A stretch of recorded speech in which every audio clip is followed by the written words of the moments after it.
It's December the 12th, and I challenge you to build a jug or kind of a pot or something that you would hold liquid in. Well, here's my attempt. I've got a little handle. It kind of looks like hopefully a big jar, something like that. And the reason there's a jar is because of today's story. So let me tell you today's story. The Midianites and their allies had gathered an army of 135,000 men to rob the Israelites of their crops and food. God had promised Gideon he would give them victory over them. The enemy were camped in the valley of Jezreel, near the hill of Moreh. Gideon had 32,000 warriors from the nearby tribes of Manasseh, Asher, Zebulun, and Naphtali, who'd gathered near the spring of Harod. They were outnumbered more than 4 to 1. The Lord told Gideon, "You have too many warriors. If I let you defeat the Midianites, the Israelites will boast that they did it themselves. Send home all of those who are afraid." So 22,000 of them went home, leaving only 10,000 who were willing to fight. They were now outnumbered by over 13 to 1. Then the Lord told Gideon, "There are still too many. Bring them down to the spring." At the spring, the Lord said, "Divide the men into 2 groups. In one, put all those who kept water in their hands and lap it up with their tongues like a dog.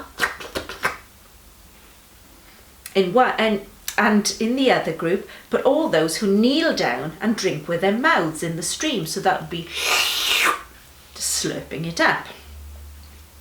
Only 300 of the men drank from their hands. God told Gideon these 300 men would bring victory and the others should be sent home. They were now outnumbered 450 to 1. That night, the Lord told Gideon, "If you're afraid to attack, go down to the camp with your servant Purah. Listen to what the Midianites are saying, and you will be greatly encouraged." Gideon and Purah crept up on the enemy just as a man was telling his companion about a dream. "In my dream, a loaf of barley bread came tumbling down into the Midianite camp. It hit a tent, turned it over and knocked it flat." His companion answered, "Your dream can only mean God has given Gideon victory over us." Gideon bowed down and worshipped God, then returned to his camp. "Get up, for the Lord has given you victory over the Midianite hordes," Gideon shouted. He divided the 300 men into 3 groups and gave each man a ram's horn and a clay jar with a torch in it. He instructed them that as soon as they heard him blow his horn, they should do the same and shout, "For the Lord and for Gideon." Just after the changing of the guard at midnight, Gideon's group of 100 men reached the edge of the Midianite camp. Suddenly, they blew the ram's horns and broke their clay jars. The other groups did the same. They held the blazing torches in their left hands, their horns in their right hands, and shouted, "A sword for the Lord and for Gideon!" Each man stood still and watched as the Lord caused the Midianites to rush around in panic. They began fighting among each other with their swords. Those who were not killed fled back to the river Jordan. Gideon sent for the warriors of Naphtali, Asher, and Manasseh to chase after them. He also sent messengers throughout the hill country of Ephraim to cut the enemy off at the shallow river crossing. So that's why our decoration is a jar. It's a clay jar. That was what each of Gideon's army had. Let's pop it there next to the horn that we had yesterday. They had their clay jar with a torch in it and their horn, and with God they beat the enemy. Okay, so the Advent calendar. Ooh, what is today?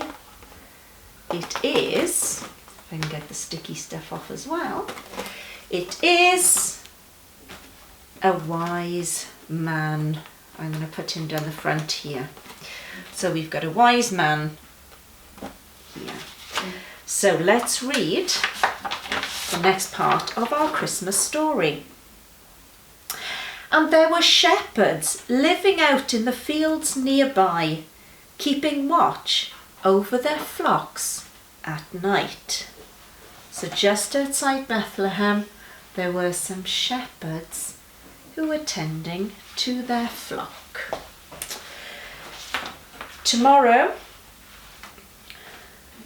ornament or something, whatever it is to build, is it's a shirt type, jumpery type piece of clothing, a man's piece of clothing. All will become clear. I wonder how I can work that with Lego. Not sure. Let's pray.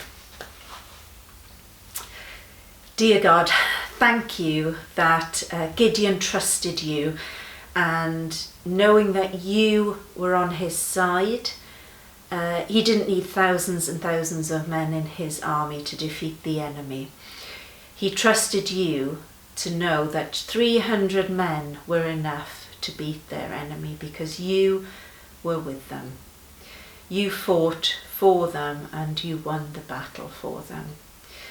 Help us, God, to trust you as much as Gideon trusted you in all the big things and the little things in our lives. God, would we trust you that you would care for us, look after us, protect us and keep us safe. Amen. See you tomorrow. Bye-bye.